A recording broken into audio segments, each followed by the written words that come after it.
Okay, so today we'll be talking about something different than usual.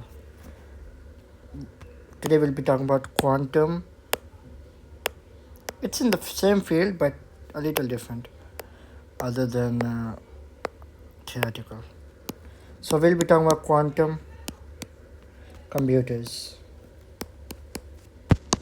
Computers, or it's also known as quantum computers. What they do it on, but we'll call it quantum computing because what we first of all, what is quantum computer?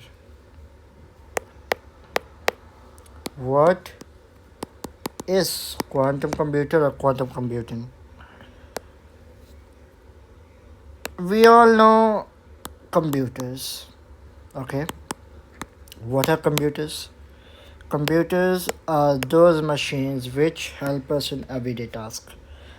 And what they use? They use bits or 0 and 1, binary. Okay, they use 0 and 1, and they store everything as bits, 8 bits, 24 bits, sorry, not 24, 32 and 64 bits, as 0 1 1 0 0 1, and so on. Everything is stored in 0 1 1 0 1 0 0 1, etc., so on. So in, let's suppose, a computer. Okay, we have a computer and it's given a task to do. It's given a task. Okay, so for the computer, what he will take the task as, okay, let's suppose we say, um, write write letter A, or we press A on the keyboard, and for the computer, he will take it as binary, because computers don't understand simple languages. They have their own language language.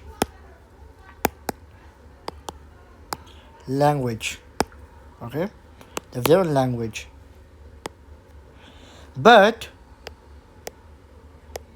they have their own language, which is computer language, and they take it as 0 1 1 0. So everything, whenever you're given a task, it first converts it into zeros and ones. That's then there are many combinations for each task or in the computer, many combinations. Okay, these are computers. Then there's supercomputers. super Supercomputers. So we will talk about what is quantum computing, but first we'll talk about what are normal computers, how normal computers work. So we know that computers and supercomputers. So what's the difference between a computer and a supercomputer? Difference is that normal computers are used for everyday life. Okay, they are they're more what do you call that? More portable. Wait, let me write portable, like in offices, homes, everything. And with there we use supercomputers. Sorry, computers, and it's for doing tasks and many other reasons. But the main thing is how it works. But supercomputers are bulky. They are huge. They are used for difficult tasks, difficult than those which are done in normal computers. Wait, let me write. This is computer, normal computers. Okay.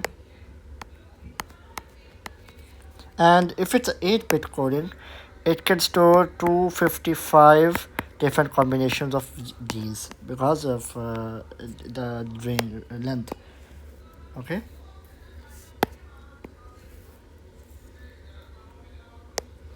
Combinations or combines. Okay.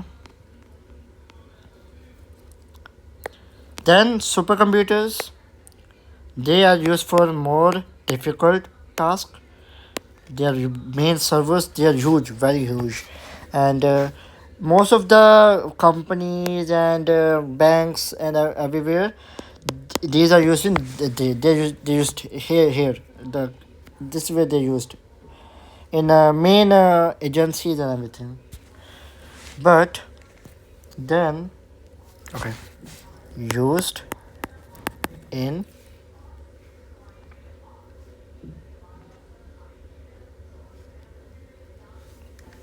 used in banks, agencies, and etc. Many like them. Because of that, everything about those like companies, everything is stored in supercomputers because these are very protective. They are most they are protected, most protected from the, let me just remove most because most still they can be hacked from the hacking, but still difficult to hack them unlike normal computers. Protected from the hacking, stores a lot of information. The storage data is high, storage room is high. Okay, so here in normal computers, mostly the storage is limited. It's limited to nowadays a lot, but mostly the RAM is 16 RAM, 16 GB RAM. Okay, nowadays. Okay, so even in these computers, same thing happens, zeros and ones, but the number of bits increase. Number of bits in supercomputer increases. Okay. Now we'll talk about our main topic. Our main topic will be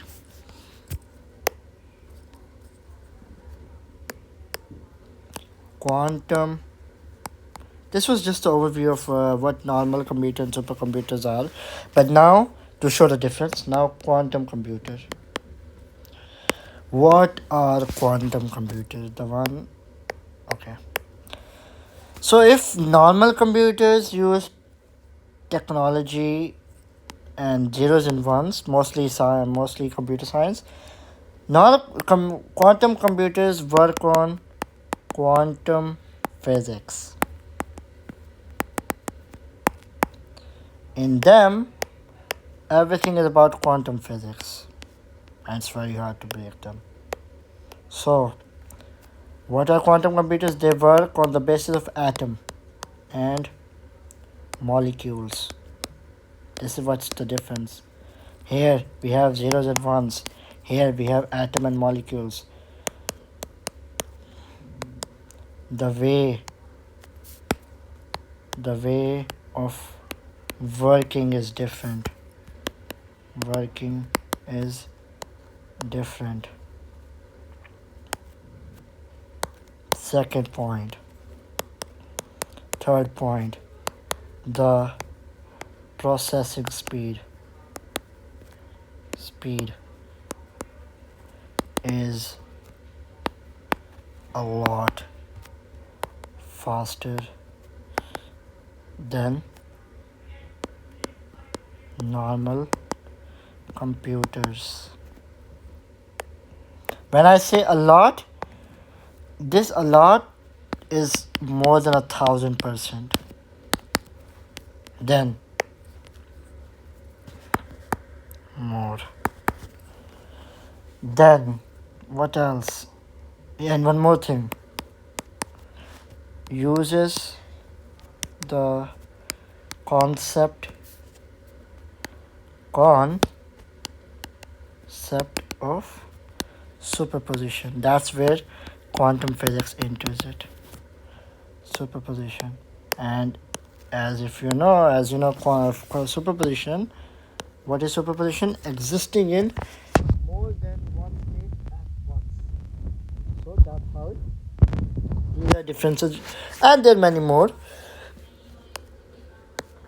Talking about the differences, first difference: atoms and molecules. They have literal atoms in them and molecules, and that's what they work on. Plus, the way they work is different. If normal computers work with 0 and 1, these work with atoms and molecules. Plus, the main thing here is this: the processing speed is faster. Main important point, or main point. Because that's what we all want. Plus, there's one more. Wait. Encryption. Encryption.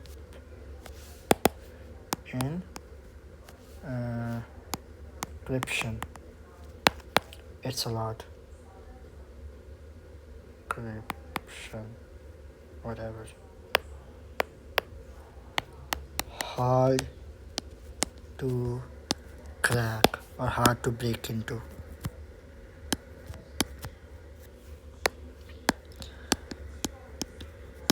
It's not like normal computers that hackers can easily crack it. Because of the superposition, it changes.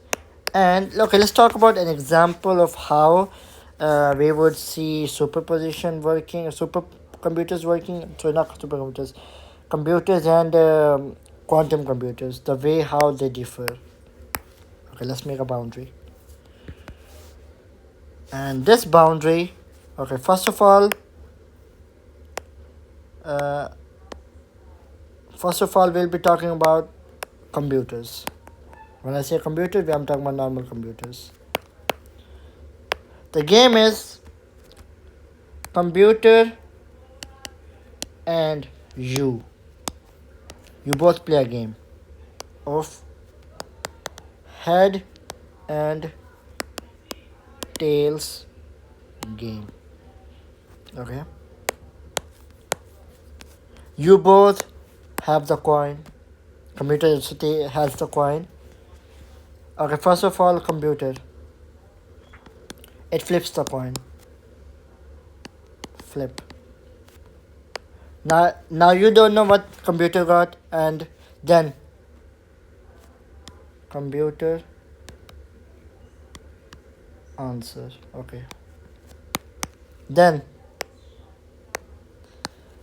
you flip. Then you got an answer. Then you got a coin. One of the tails or head. That's 50-50, right? 50.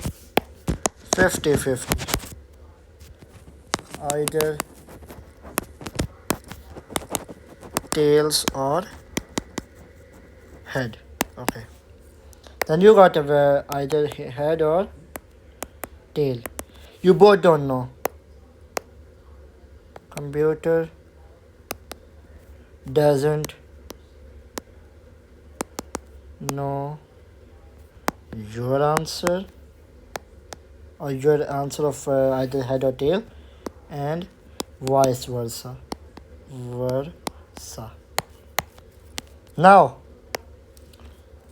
what will be the chances of either of you winning? Computer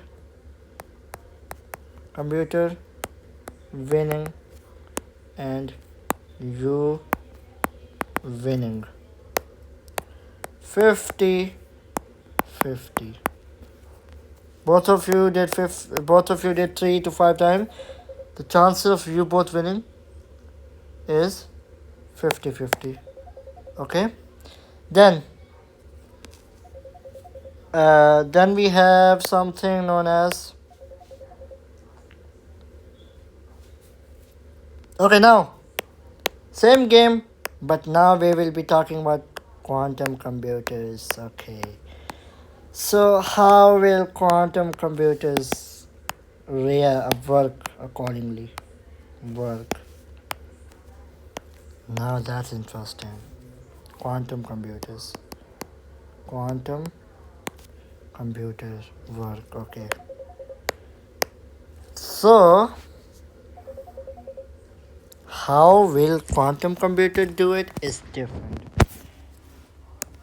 Okay, first of all, let me tell you the winning rate. Win. QC mean quantum computer. U. 97 for them and 3% for you.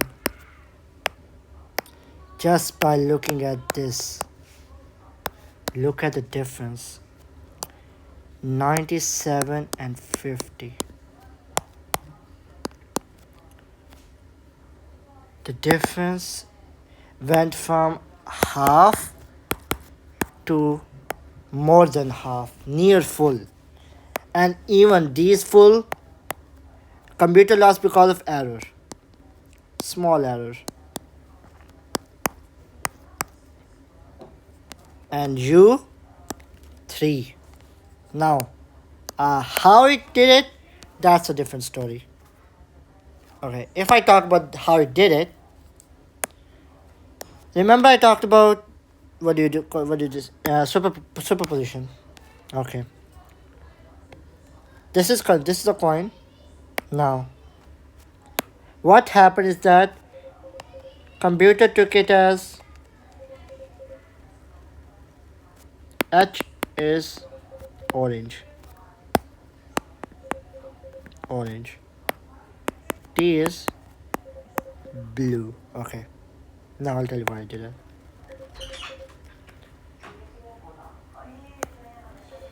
So this is what quantum computer takes the probability as, because it's all about probability, right? That either you win or lose. So this is what the quantum computer took the probability as.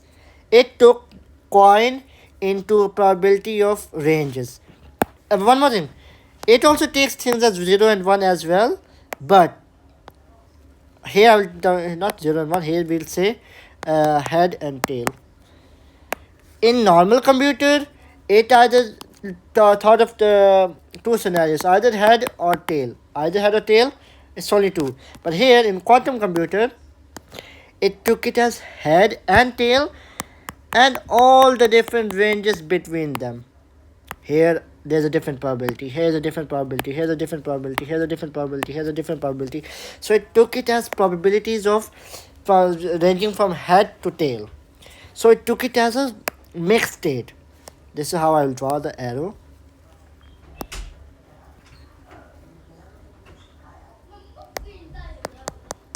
Head, this is head. Here, mixture of both a little. Okay.